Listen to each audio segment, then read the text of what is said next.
Bonjour à toutes et à tous. Merci de nous rejoindre pour ce premier webinaire de la série des webinaires consacrés au sujet majeur qui est celui de l'adaptation. Pour en parler, j'ai l'immense joie et honneur d'accueillir aujourd'hui Madame Geneviève Ferron, qui est une véritable pionnière dans la notation sociale et environnementale, puisque nous en parlions il y a un instant. Elle a eu l'idée de cela en 1997. Donc, c'était vraiment très, très anticipateur et qui aujourd'hui est fondatrice et coprésidente de Profil. Parfait. Merci, Cora. Voilà. Donc, nous allons avoir une présentation générale de ce sujet de l'adaptation. Moi, je ferai un peu un état des lieux, si je puis dire. Et Geneviève fera la partie la plus concrète, c'est-à-dire ça s'applique comment aux entreprises. Moi, j'aurai une vision peut-être un peu plus publique. Voilà, donc nous allons nous exprimer durant une quarantaine de minutes à nous deux, c'est-à-dire 20 minutes chacune. Et puis après cela, bien entendu, ce sera le temps des questions, comme d'habitude. Alors, pourquoi parle-t-on de l'adaptation alors que l'été que nous venons de vivre et ce qui nous arrive semble nous dire un sujet, un seul, atténuer les émissions de gaz à effet de serre. Alors, mon premier point sera de parler de cela. Pourquoi l'adaptation? Ensuite, de définir ce que c'est. Et ce que c'est que la maladaptation aussi, parce qu'il faut le savoir. Ensuite, nous regarderons un peu ce que sont les mesures d'adaptation, quels sont les textes applicables, et enfin, petit aperçu sur sujet intéressant, combien ça coûte. Alors, pourquoi l'adaptation? Parce que c'est ici et maintenant que ça se passe. La réalité du changement climatique est établie. Nous sommes à 1,1 degré en moyenne sur la planète, ce qui veut dire terre et mer, avec des réchauffements beaucoup plus importants sur la terre que sur la mer. Et chez nous en France, on est à 1,7 degré. Et on ne sait pas encore les calculs que cela donnera quand on aura intégré les effets de l'année 2022, dont on prévoit que ce sera quand même une des plus chaudes de celles que nous avons vécues, même si chaque année, on se dit c'est une des plus chaudes que celles que nous avons vécues. Sur ce sujet majeur de l'adaptation, je vous renvoie au rapport du GIEC de mars 2022, qui a été consacré à ce sujet, auquel je vais faire un certain nombre d'emprunts pour faire un peu l'état des lieux.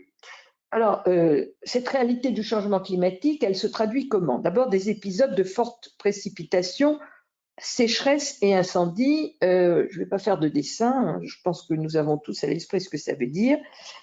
Et ce que dit le GIEC, c'est que les effets sur les systèmes naturels et humains des processus à évolution lente, tels que l'acidification des océans, l'élévation du niveau de la mer ou les diminutions régionales de précipitations, viennent aussi du dérèglement climatique.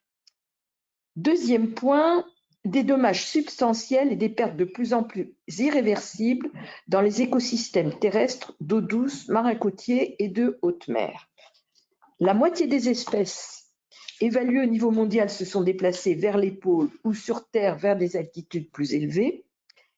Et il y a énormément de pertes locales d'espèces, avec toutes les conséquences économiques, bien entendu, que ça peut avoir, en particulier sur la pêche. Certaines pertes, dit le GIEC, sont irréversibles, comme les premières extinctions d'espèces dues au changement climatique, et d'autres sont proches de l'irréversibilité. Troisième élément, outre l'augmentation de la fréquence et de l'intensité des phénomènes extrêmes, la réduction de la sécurité alimentaire et hydrique, entravant les efforts déployés pour atteindre les objectifs de développement durable. Cette insécurité alimentaire aiguë s'accompagne d'une réduction de la sécurité d'accès à l'eau, avec des conséquences graves chez nous dans les régions tempérées, voire la situation de nos agriculteurs, mais catastrophique et vitale dans les zones les plus exposées à la désertification. Quatrième point, des impacts économiques négatifs globaux attribuables au changement climatique, avec des dommages économiques dans les secteurs exposés au climat, avec des effets régionaux sur l'agriculture, la sylviculture, la pêche, le tourisme, la baisse de la productivité du travail, des effets sur les modes d'habitat et l'emplacement des infrastructures dans les zones exposées à des cyclones tropicaux et non tropicaux. Je pense à ce qui s'est passé en Corse il y a quelques semaines, qui n'est pas une zone tropicale, que je sache, mais qui a subi un événement de nature tropicale. Et puis, l'affectation des moyens de subsistance individuels avec des changements dans la productivité agricole, les impacts sur la santé humaine, la sécurité alimentaire, etc. Quatrième point, une augmentation de la vulnérabilité des écosystèmes et des populations au changement climatique, avec bien sûr des différences d'une région à l'autre. 3 à 3,6 milliards, c'est-à-dire pratiquement la moitié de la population du monde, vit dans des contextes de grande vulnérabilité au changement climatique, avec bien entendu l'interdépendance entre la vulnérabilité de l'homme et la vulnérabilité des écosystèmes. Voilà, alors à ces perspectives pas follement réjouissantes, je rajouterai une petite louche en me référant à l'article dont on a beaucoup parlé, paru dans Science à la fin de la semaine dernière, qui nous explique que même au niveau actuel de réchauffement, c'est-à-dire 1,1 degré, nous avons une forte probabilité que soient franchis 5 seuils qui sont la disparition des calottes glaciaires du Groenland, celle de l'Antarctique de l'Ouest, un dégel abrupt du pergélisol, l'extinction des courants tropicaux et subtropicaux et l'arrêt d'un élément important de la circulation océanique dans l'Atlantique Nord. Le risque de déclencher les points de bascule, ces points de bascule-là devient plus que probable à 2 degrés. Et entre 1,5 degré et 2 degrés, on peut en plus dépasser 5 autres seuils qui entraînaient la disparition de la majorité des glaciers, la disparition du sud de la forêt boréale et l'effondrement du courant océanique AMOC qui joue un rôle de thermostat. La fin de l'AMOC, c'est la mise en cause du Gulf Stream, petite chose, et une perturbation de la mousson mondiale. Et la fonte des calottes glaciaires du Groenland, c'est une élévation du niveau de la mer de 10 mètres. Donc, on voit les bouleversements majeurs auxquels le dépassement de ces seuils nous expose, et même sans aller jusque-là, sur ce qui est possiblement atteignable avec notre niveau actuel, la question du pergélisol. Parce que la fonte du pergélisol, c'est la libération du méthane qui est stocké dans le sol et le sous-sol, avec donc une augmentation considérable des émissions de gaz à effet de serre, sans parler d'un élément additionnel tout à fait sympathique, qui est la libération d'une quantité industrielle de microbes et d'organismes que nous ne connaissons pas, et qui est susceptible, bien entendu, de créer des épidémies d'une nature infiniment plus sérieuse que celle que nous avons malheureusement déjà connue avec le Covid. Voilà. Donc, nous devons absolument nous adapter à cette transformation tout en faisant tous les efforts que nous pouvons pour ne pas franchir ces limites. Alors, c'est quoi l'adaptation? L'adaptation, dans les systèmes écologiques, comprend des ajustements autonomes par le biais de processus écologiques et évolutifs. Et pour les systèmes humains, elle peut être anticipée ou réactive, c'est-à-dire on est dans la prévention ou on est dans la réaction, avec des modifications très importantes de notre système socio-écologique. Ça, c'est l'adaptation. Il y a les limites de l'adaptation, c'est-à-dire jusqu'où peut aller l'adaptation. Et là, on distingue deux formes de limites.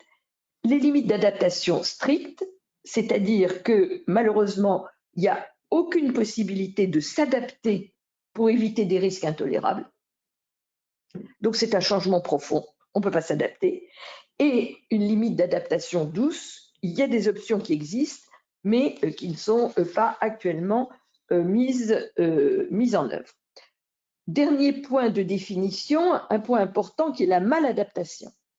La maladaptation, c'est des actions qui, en fait, conduisent à un risque accru de résultats négatifs liés au climat, avec une augmentation des émissions de gaz à effet de serre, une vulnérabilité accrue ou déplacée au changement climatique, des résultats plus inéquitables ou une diminution du bien-être pour aujourd'hui ou pour l'avenir.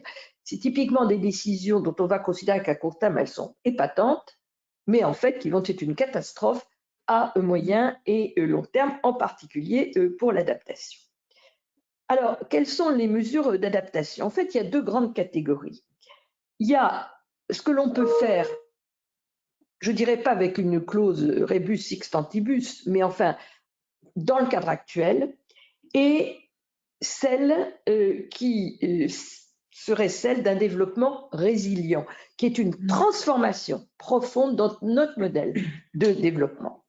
Alors, sur l'adaptation actuelle, le GIEC note qu'on a fait, il y a des choses qui sont faites, qu'il y a beaucoup d'initiatives, mais que ces initiatives donnent une priorité à la réduction du risque climatique immédiat et à court terme et réduit les possibilités d'adaptation transformationnelle, c'est-à-dire qui permettent effectivement de passer à un développement résilient. Alors, ces options d'adaptation, elles existent, bien sûr. Nous les connaissons, nous les travaillons dans le cadre des ODD. Je ne vais pas rentrer dans les détails, tout le monde connaît tout à fait ça. Mais il faut comprendre que plus le réchauffement augmente et plus ces mesures-là sont inefficaces. Elles sont déjà pas très efficaces, mais plus la température monte, moins elles sont efficaces. Bon, elles existent, c'est quoi? L'amélioration des cultivars, l'agroforesterie, l'adaptation communautaire, la diversification des exploitations et des paysages, l'agriculture urbaine. Voilà, tout ceci fait partie des mesures que l'on peut effectivement prendre. Mais ce qui est vraiment essentiel, c'est de comprendre qu'il faut des solutions qui soient intégrées et multisectorielles, ce que dit le GIEC, qui s'attaquent aux inégalités sociales et différencie les réponses en fonction du risque climatique et de la situation locale, notamment pour renforcer la sécurité alimentaire et la nutrition, parce que ça, c'est la base. Si les gens n'ont plus à manger, plus à boire, eh bien, c'est bien entendu l'immigration, mais c'est la violence et c'est la guerre. Donc, c'est extrêmement important de tenir en même temps les questions sociales et les questions purement écologiques. Et puis, c'est essentiel, deux points essentiels, prendre en compte les impacts et les risques liés au changement climatique dans la conception et la planification des établissements et des infrastructures urbaines. Dès aujourd'hui, c'est essentiel quand on construit une alimentation en eau, une alimentation en chauffage, une alimentation électrique, une route, ce que vous voudrez. Il est absolument indispensable d'intégrer l'effet du dérèglement climatique de manière à ce que l'adaptation soit incluse dans la conception même du système.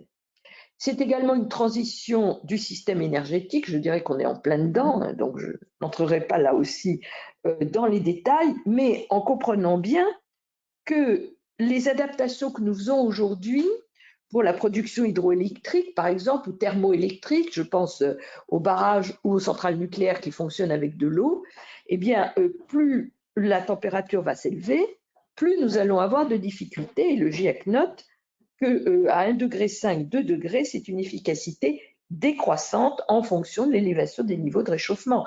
Donc il faut bien aussi concevoir nos systèmes alternatifs de production énergétique en fonction de l'adaptation au dérèglement climatique et pas seulement en fonction de leur capacité à réduire les émissions de gaz à effet de serre. Et comme le note le GIEC, malheureusement, un certain nombre de limites sont déjà atteintes, des limites souples, qui peuvent être surmontées en s'attaquant à une série de contraintes, principalement financières et de gouvernance. Je reviendrai sur la question de l'argent dans quelques instants. Mais le fait qu'un certain nombre de systèmes naturels sont proches des limites dures, c'est-à-dire qu'elles ne peuvent plus s'adapter.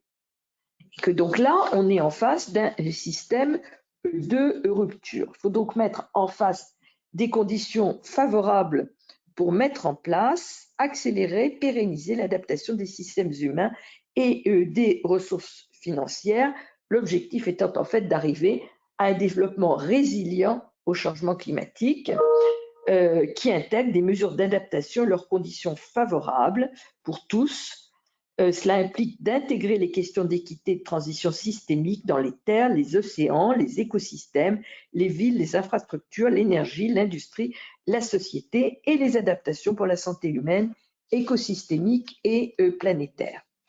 Voilà, donc il y a des méthodologies qui ont été mises en place, notamment avec ce que l'on appelle le CRD, le développement résilient pour le climat, qui propose toute une série de mesures. Je n'ai pas le temps d'entrer dans les détails, mais vous les trouverez sur le document que vous pourrez télécharger en lien avec ce webinaire. J'en viens aux dispositions législatives réglementaires concernant l'adaptation. Rassurez-vous, ça va aller très vite. Ça va aller très vite parce que le corpus juridique relatif à l'adaptation est immensément en retard par rapport au corpus juridique concernant l'atténuation. L'atténuation, on a commencé il y a 15 ou 20 ans. L'adaptation, on est à peine au début du commencement. Alors, de quoi disposons-nous ? 3 types de dispositions au niveau communautaire. D'abord, la proposition de décision du Parlement européen et du Conseil du 16 octobre 2020, qui à ma connaissance n'a pas encore abouti à la décision, qui contient un programme d'action générale dans le domaine de l'environnement jusqu'en 2030, adoptant des objectifs prioritaires et notamment celui de la capacité de l'adaptation, du renforcement de la résilience et de la réduction de la vulnérabilité au changement climatique. Deuxième point, deuxième texte, la communication du 24 février 2021 de la Commission Parlement européen intitulée « Bâtir une reprise de la nouvelle stratégie de l'Union européenne pour l'adaptation au changement climatique » qui propose des plans d'adaptation sérieux. Je reviendrai sur le mot sérieux dans un instant.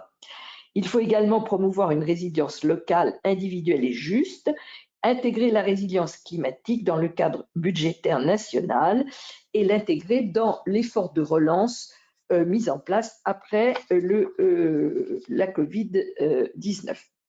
Et puis surtout, la taxinomie européenne, à laquelle je renvoie, qui intègre l'adaptation des règlements climatiques. Sur ce point, je vous renvoie à un webinaire que nous avions organisé dans le cadre de notre série de webinaires consacrés à la taxonomie, qui était consacrée spécifiquement à l'adaptation au dérèglement climatique. Pour la France, nous sommes dotés d'un plan national d'adaptation des règlements climatiques, numéro 2, qui est franchement rien du tout. Je le dis comme je le pense, c'est complètement vide. C'est un plan qui a été présenté en décembre 2019 par M. de Rugy, qui était à l'époque ministre de l'écologie. C'est un document purement indicatif, totalement creux, sans aucun moyen financier, sans aucun personnel, avec absolument rien. Ce document a dû être soumis à la censure du Conseil d'État en raison de sa vacuité, lequel a considéré que ce n'était pas illégal puisqu'il n'y avait aucun texte législatif ou réglementaire qui obligeait à quoi que ce soit. Donc il n'y a rien parce que légalement il n'y a rien. Donc c'est évidemment pas acceptable et il est plus qu'urgent que nous travaillions sur une véritable feuille de route d'adaptation et je pense que dans le cadre de la planification écologique qui se met en place, ce sujet de l'adaptation sera un sujet majeur. Je terminerai en quelques mots sur les coûts. Alors, je renvoie à l'étude de 1.4c publiée en juin 2022 que vous trouverez en document téléchargeable en lien avec ce webinaire, qui propose des mesures dont le coût serait de l'ordre de 2,3 milliards par an additionnels pour faire de l'adaptation, avec 18 mesures qui visent à financer des postes d'animation et de pilotage des politiques d'adaptation, à la fois dans le monde public et dans le monde privé, à pérenniser et revoir à la hausse les moyens des politiques qui contribuent déjà à l'adaptation, parce qu'il y en a, et enfin de travailler sur les premières enveloppes dites à des actions sans regret, c'est-à-dire qui sont gagnantes partout, par l'extension des bonnes pratiques, la rationalisation des stratégies existantes. Les principales mesures pourraient être l'animation et la coordination des politiques d'adaptation, l'accompagnement des territoires et des acteurs économiques dans la compréhension de la vulnérabilité, l'élaboration de stratégies d'adaptation, le rehaussement des crédits à la sécurité civile, au Fonds national de prévention des risques naturels majeurs, politique de santé, gestion quantitative de l'eau et plus généralement tout ce qui est la prévention.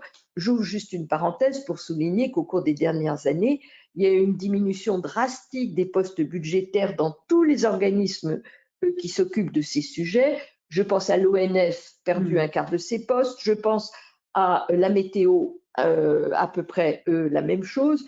Donc, les pompiers sont dans une situation absolument catastrophique. Donc, il est absolument essentiel de donner des moyens tout à fait sérieux à la prévention. Point très important, la réduction de la vulnérabilité des réseaux en finançant des projets de recomposition spatiale, de transformation économique du littoral, de la montagne et des aménagements urbains. Très simplement, comment on va déménager les communes dont on sait qu'elles sont soumises à l'érosion marine, voire à la submersion inéluctable. Et enfin, prendre en compte l'évolution du climat dans toutes les constructions neuves. Ce n'est pas toujours le cas, malheureusement. Voilà ce que je voulais vous dire en termes de présentation, et donc je passe très heureusement et volontiers la parole à Geneviève Ferron. Merci beaucoup, Corinne. Alors, merci d'avoir planté le décor, à la fois au niveau du GIEC, de la réflexion internationale, et puis d'avoir donné à voir finalement la faiblesse sur le volet adaptation, la faiblesse de nos textes et la faiblesse de nos, on va dire, de nos réflexions, à la fois à l'échelle européenne, parce qu'en fait, à l'échelle européenne, même s'il y a probablement plus de prise de conscience et un peu plus de travail, on voit que malgré les déclarations d'intention, notamment sur le pacte vert, on est loin d'avoir, en fonction bien sûr des calendriers qui sont extrêmement lourds, d'avoir une politique cohérente. Alors, je vais plutôt faire une incise et puis tu reprendras la parole quand tu voudras, bien sûr. Au niveau des entreprises, qu'est-ce que ça veut dire? Et je voudrais aussi axer cette réflexion sur le couple entreprise-investisseur, parce qu'on a bien montré que l'économie qui est brune, enfin on va dire l'économie qui est brune et sous-jacent de l'économie brune, c'est tout simplement que notre économie, elle est à plus de 80% actionnée par des énergies fossiles, lesquelles doivent impérativement disparaître de notre mix énergétique dans un horizon de temps comme on n'a rien fait, qu'on n'a pas anticipé et qui évidemment se rapproche. Et bien évidemment, les investisseurs seront complètement de la partie pour imaginer une économie qui doit se verdir à marche forcée, et donc des modèles économiques qui doivent se réinventer à marche forcée. Dans cette perspective, je vais juste regarder un tout petit peu dans le rétroviseur, et c'est assez intéressant de regarder le rétroviseur parce que finalement, on va considérer qu'on quitte un temps stationnaire où la question de l'adaptation pour les entreprises, elle ne se faisait qu'aux bornes finalement d'une matrice dans laquelle c'était capital-travail, c'est-à-dire le capital qu'on apportait, l'innovation technologie et les forces de travail qui pouvaient être mobilisées pour délivrer, pour délivrer on va dire, produits, services, etc. Mais finalement, il n'y avait pas d'autres tensions. Et l'adaptation, elle n'a jamais revêtu une urgence environnementale et climatique avant les années, on va dire, 90. C'est-à-dire les années 90, c'est la première fois que, alors si ça arrive en 90, ça veut quand même dire que ça fait 20 ans qu'on en parle, dans les années 70. Mais les années 90, c'est le sommet de la Terre de Rio, donc c'est 92, c'est la Convention sur les changements climatiques, et c'est la première fois que les entreprises sont interpellées sur leur responsabilité en matière de changement climatique, et avec là un vocabulaire qui était effectivement mitigation, c'est-à-dire atténuation et adaptation. Et donc depuis les années 90, c'est l'irruption de la problématique climatique dans les agendas on va dire des entrepreneurs, et la façon finalement dont cette irruption a été en quelque sorte l'objet, on va dire, c'était l'objet d'un grand déni, ou en tous les cas, on n'y a pas prêté assez d'attention. Alors, tout était en construction, mais on peut considérer qu'à partir de ce moment-là, les entreprises, de par la mobilisation des acteurs sur le plan international, par exemple, le protocole de Kyoto, ça se traduit en droit national pour les entreprises avec les RT, les réglementations thermiques que tu as évoquées. Et donc la dernière, qui est la RE 2020, avec l'obligation de livrer des bâtiments performants d'un point de vue climatique, bioclimatique, etc., avec le matériau bois, clairement, ça découle directement de ce corpus sur l'adaptation des années 90. Alors, il y a eu les ODD, Corinne en a parlé, les ODD en 2015 sont venus, là aussi on a travaillé sur les ODD depuis quasiment, on va dire, ça venait des objectifs du millénaire, les objectifs du développement durable, et donc on voit que dans ces 17 ODD, finalement, il y a un mix de questions sociales, sociétales, environnementales. L'ODD 13, c'est l'adaptation au changement climatique. C'est bien l'adaptation au changement climatique, cet ODD 13. Alors, ils ne sont pas en ordre d'apparition sur l'écran, il n'y a pas une hiérarchisation, mais ce qui est sûr, c'est que cette adaptation au changement climatique, elle apparaît maintenant dans une grammaire commune qui s'impose à toutes les entreprises. Alors, de mon point de vue, pour les entreprises, la mère de toutes les batailles, c'est effectivement la question climatique, puisque c'est la plus structurante, mais on ne va pas évoquer l'adaptation aussi de nos modèles économiques et à d'autres limites planétaires. Parce qu'on aurait pu aussi, tu l'as évoqué, parce qu'une certaine façon, le changement climatique est un bouleversement systémique qui va interroger les modèles économiques des entreprises dans tout ce qui va être la gestion de leurs ressources naturelles. Donc une ressource qui est parfaitement gratuite, que l'on considère comme étant abondante, donc on est encore dans une économie qui est linéaire.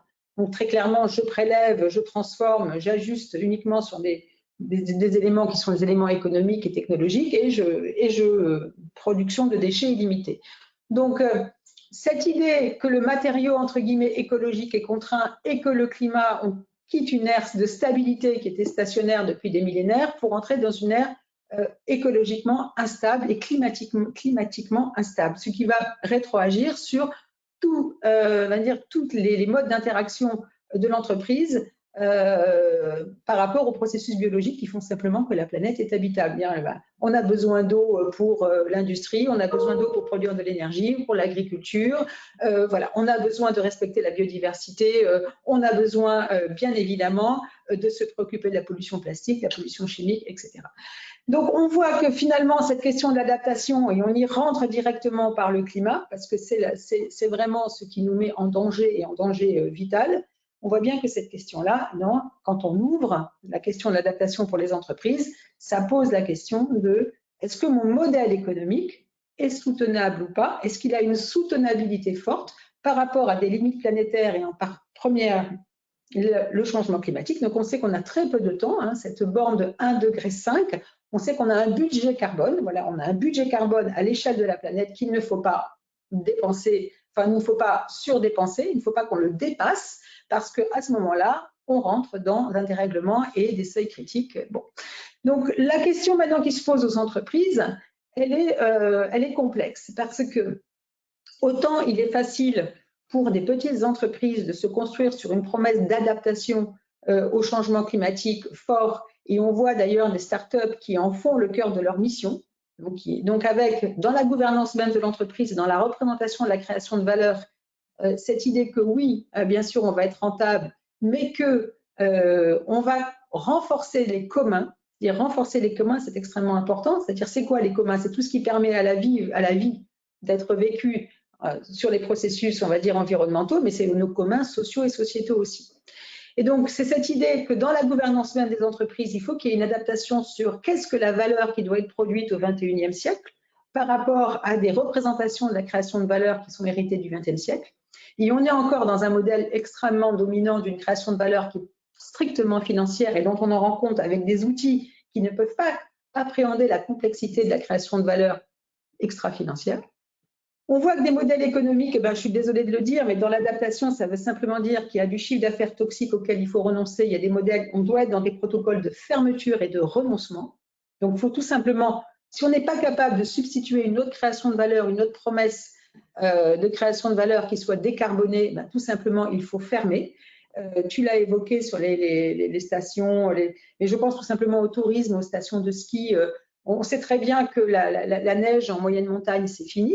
C'est quoi le modèle économique de toutes ces stations, de toutes ces entreprises? Donc, il faut absolument se réinventer. En même temps, L'adaptation, j'ai envie de dire, c'est quelque chose, on a toujours su s'adapter, mais c'était plutôt parce qu'il y avait des obsolescences technologiques ou des attentes sociétales des clients, des parties prenantes. Mais là, c'est une obligation qui est vitale. C'est tout simplement que le matériau même sur lequel on a construit son modèle économique va être défaillant ou tout simplement la rareté va faire que l'accessibilité par les prix va juste devenir délirante.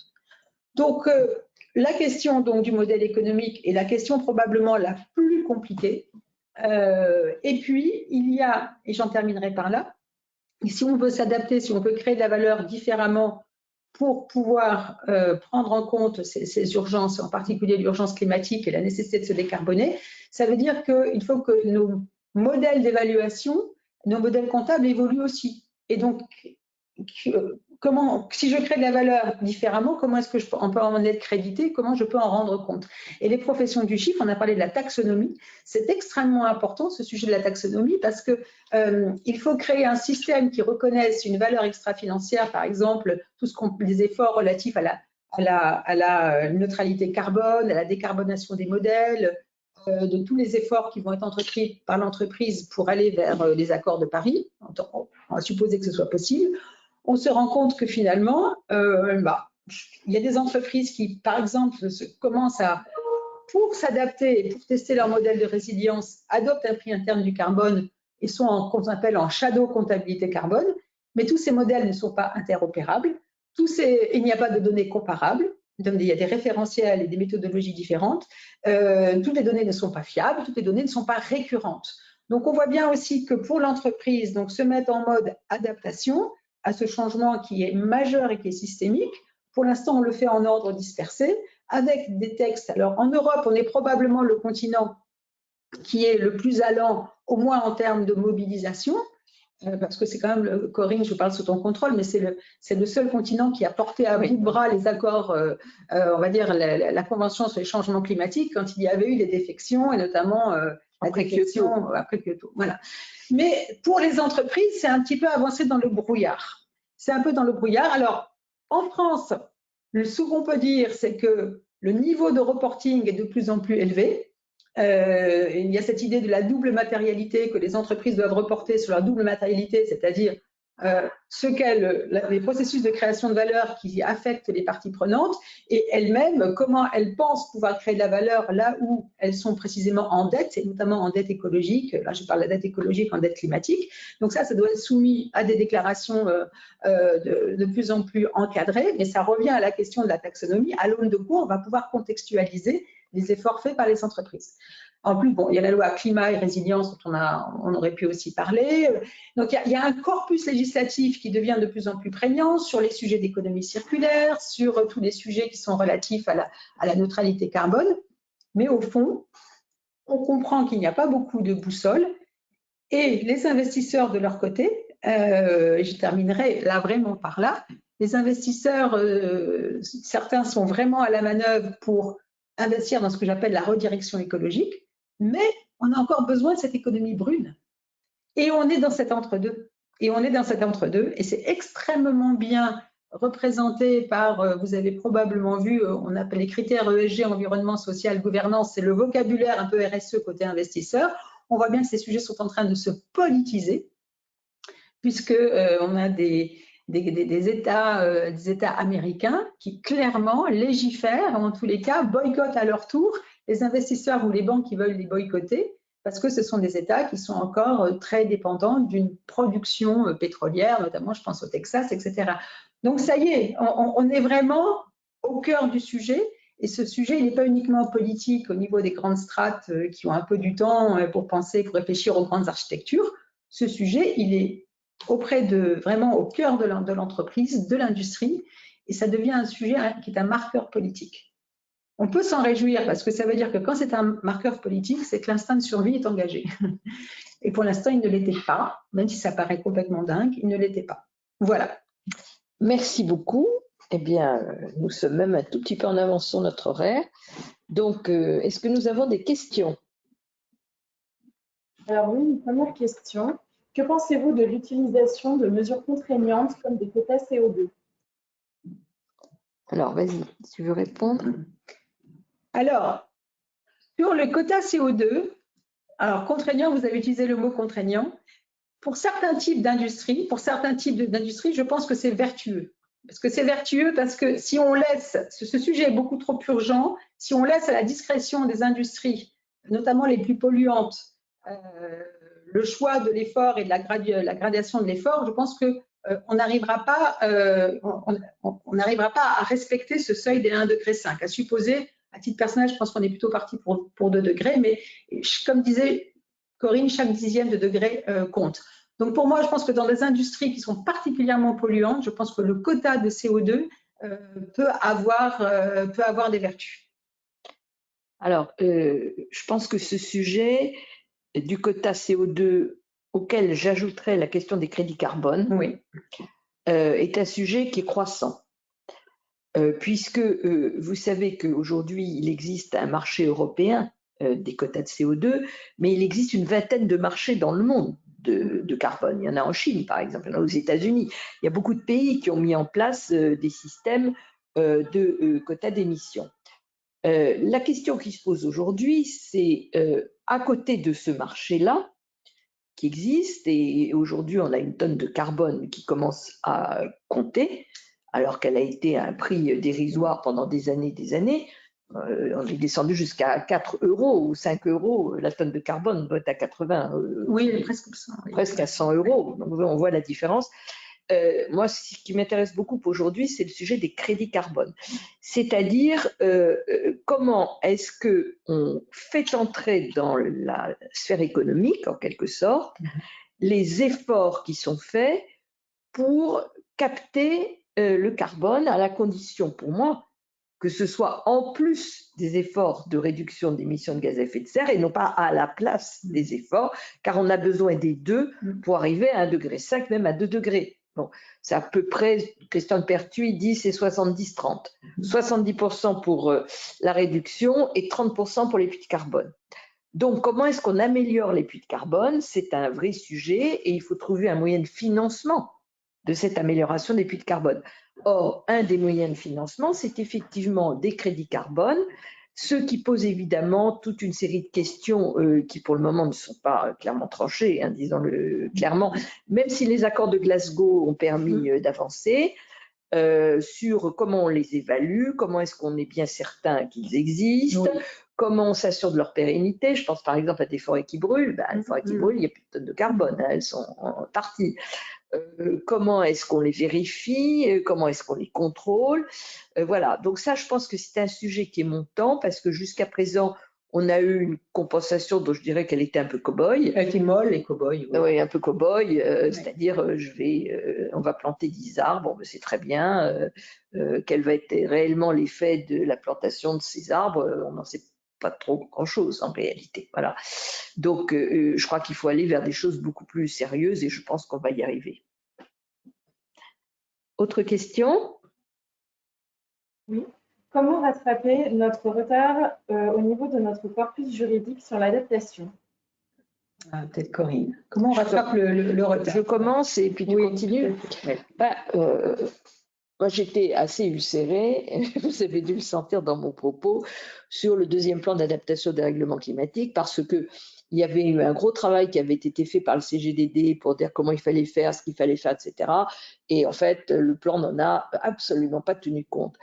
Donc, je crois que c'est un sujet qui est suffisamment majeur sur le plan de la vie de nos concitoyens comme sur le plan économique pour le prendre sérieusement et d'avoir un vrai plan. Donc, comment est-ce qu'on y arrive? D'abord, je pense que le sujet taxonomie est un sujet intéressant parce que dans la mesure où le règlement délégué de 2021 fixe les conditions de fonctionnement des activités qui peuvent bénéficier de la durabilité grâce à leur activité en faveur de l'adaptation, il va y en avoir de plus en plus. Oui. Et par voie de conséquence, l'intérêt de l'investissement dans ces entreprises-là va croître. Et à partir du moment où on va avoir un seuil critique, je pense que sur le plan de l'organisation des entreprises, des investissements des entreprises, de la part de l'adaptation dans la RSE et l'ESG, on va arriver à quelque chose de beaucoup plus solide. C'est un moyen de prendre le sujet.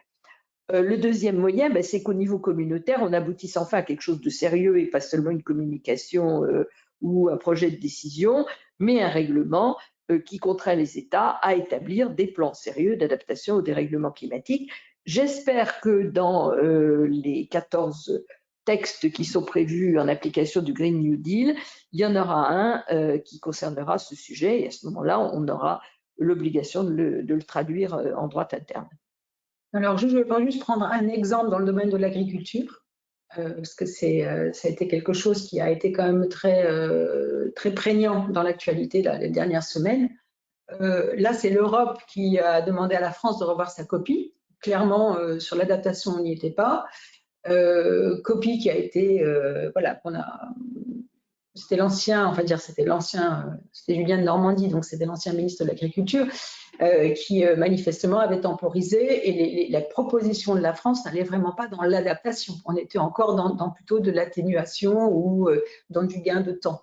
Donc, mais je comprends en même temps, on demande à une profession qui a été dans un modèle, on dit, intensif, carboné. Alors, vraiment, l'agriculture, c'est quasiment il n'y a pas un secteur, enfin peut-être qu'il y en a d'autres, mais c'est un secteur qui est vital, qui est premier, qui est essentiel et qui est carboné, mais de tous les côtés. Que ce soit sur les engins tout simplement d'exploitation, que sur les engrais.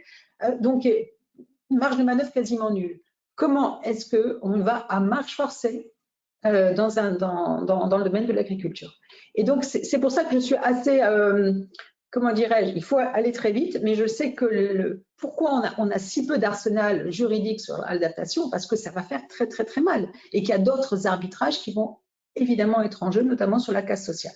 Mais pourtant, on n'a pas d'autre choix que d'y aller. Alors, je reviens à la question précédente. Les crédits carbone pourraient être un moyen dans le cas de financer cette transition agricole, même si il faut être très prudent parce que les premières études qui sortent montrent qu'en réalité, même avec des changements importants de mode agronomique, alors même l'agriculture balabour, on ne sait pas très bien si en fait c'est bien pour les premiers centimètres de terre, mais pour en dessous, on n'est pas très sûr. Bref, il faut que ça arrive à un niveau de revenu qui change quelque chose à la vie de l'agriculteur et qui lui permette effectivement de baisser sa productivité. Si c'est pour que ça lui ramène 500 € par an, c'est pas ça qui va changer. Il faut que ce soit interopérable, comparable, etc. Donc c'est vrai que l'agriculteur, le puits de carbone agricole, c'est-à-dire laisser des terres, on peut replanter, on peut avoir des légumineuses, on peut avoir des rotations avec des cultures qui captent beaucoup plus le carbone, ne pas laisser avoir toujours un couvert végétal, de l'assolement, des prairies. Alors, on n'est pas très encore au fait de la capacité d'absorption, mais les premiers chiffres quand même sont très intéressants et encourageants. Et après, c'est effectivement, s'il y a un crédit carbone au niveau des agriculteurs, après, à quelle valeur monétaire, ça devient une source de revenus complémentaires pour des agriculteurs qui doivent par ailleurs faire le choix de trancher entre une culture intensive carbonée et une culture beaucoup plus extensive, décarbonée, mais avec d'autres sources de revenus. Et ça, c'est ce qu'on trouve dans quasiment tous les modèles économiques. C'est-à-dire qu'on passe par une case où il faut inventer d'autres sources de revenus, à condition que l'on donne une valeur au carbone qui est séquestrée ou qui est évitée. Et là, on ne l'a pas encore. Autre question? Alors, qu'entendez-vous par une résilience locale et juste? Une résilience locale et juste. Locale et juste. Tu veux répondre? Oui, alors une résilience locale et juste, alors ce que moi j'entends, après je laisserai à Corinne le soin de répondre, c'est que dans tous les travaux académiques ou empiriques, on a privilégié l'idée du territoire. Alors le territoire, c'est quoi un territoire? On va dire c'est là où il y a une gouvernance, une culture, un espace géographique dans lequel on va vivre et travailler ensemble. Mais cette idée de dire qu'au niveau des territoires, il est possible de se dire qu'est-ce qui fait ressource sur ce territoire? Il n'y a pas un seul territoire qui est abandonné. Qu'est-ce qui est ressource sur ce qui fait ressource sur ce territoire de façon à ce qu'on puisse bâtir des leviers de résilience? Et je vais vous donner un exemple. Là, on a parlé de l'agriculture, je vais parler de la forêt. La forêt française, alors on a découvert, mais on le savait nous avec Corinne depuis très longtemps, c'est une forêt qui est privée à 75%, qui n'a pas été gérée. on a des magnifiques bois qui partent à l'exportation et qui reviennent en lamelles ou en parquet, donc toute la valeur ajoutée, elle est ailleurs. Et donc, les territoires, par exemple, si je me dis un exemple de résilience locale est juste, ça serait sur les 27 départements qui composent le Massif central, pour parler que de ça, où il y a encore des forêts absolument formidables qui peuvent être valorisées, c'est de se dire, si cette filière, en plus la RE 2020, elle aide la filière bois, si cette filière pouvait être de nouveau réactivée, ça serait de nouveaux métiers. Il y a des scieries qui ferment quasiment tous les ans dans le Massif central. Ça peut être peut-être de réinvestir dans les métiers du bois, et dans l'investissement du bois, mais avec une forte valeur technologique. Avec cette idée de pouvoir créer exactement comme on a en Autriche, dans le Vorarlberg, des filières bois-énergie. Donc, et ça, c'est local, c'est juste parce que ça remet de l'emploi et ça remet de l'emploi de qualité, ça recrée des chaînes de transmission qui se sont perdues, voilà, et ça permet de valoriser une ressource dans le respect des limites planétaires. Et ça, ce que je vous ai donné l'exemple sur le bois, on peut le décliner autrement. Donc, c'est de se dire, voilà, localement, qu'est-ce qui fait ressource sur mon territoire? Qu'est-ce qui est une ressource qui s'est perdue, qui n'est pas valorisée, qu'on pourrait de nouveau, sur laquelle on pourrait s'appuyer? Et là, c'est un travail qui est d'autant plus passionnant que ça remet les élus locaux et ça remet les communautés, ça remet les associations au cœur de cette concertation. Moi, je crois que vous avez une très bonne réponse. Je n'ai pas besoin de complément. Déjà, c'est du vécu. Autre question? Nous n'avons plus d'autres questions. Nous n'avons plus d'autres questions. Bon, écoutez, merci beaucoup. Et donc, je vous donne rendez-vous dans 15 jours pour le webinaire numéro 2 qui sera consacré à quoi, Margot? Et l'énergie. À l'énergie. Ah, excellente. Là, je vous souhaite un très bon webinaire. On est au cœur du réacteur. Merci beaucoup. Merci.